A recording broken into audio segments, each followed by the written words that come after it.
Hey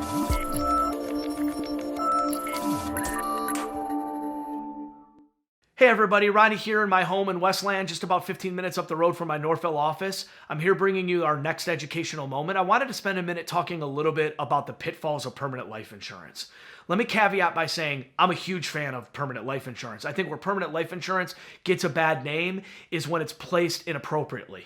No different than a tool. If you use a hammer to try to cut wood, it's a bad tool, right? In this same scenario with permanent life insurance, it's got to be a good fit. And you got to make sure that somebody that you're working with is making sure that it's a good fit for you. But the thing that I wanted to talk a little bit about specifically is universal life insurance. And there's really a multitude of universal life insurance products. There's traditional universal life, there's variable universal life, and there's index universal life. And they all work the same in that their death benefit expense is the least expensive day one and gets more and more expensive as you get older. What's the problem with that? Well, the problem with that is your premium is fixed, yet you have this increased death benefit going up.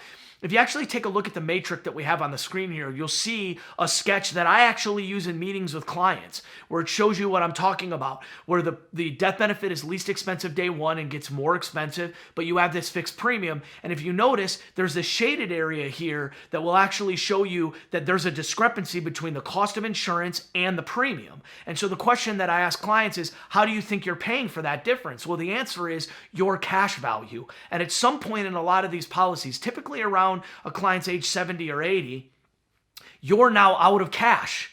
And so the insurance company doesn't have anywhere to go to take that difference. So they're going to send you a notice saying your cash value is exhausted and the premium is more expensive. And so that really puts people in a predicament, and it costs a lot of money in later years. Whereas right now, we do a thing called the health test where you analyze how healthy this policy is long term. And if it isn't, we can start now while we're healthy to make adjustments. So the point is, it's a little known thing. It bites people in the rear later in life, which can be a real problem. And so we want to avoid that for the people that we're working with. So if there's any questions or concerns you have about your current life insurance policy, as always, we're here to help and answer questions. So until next time, we look forward to seeing you.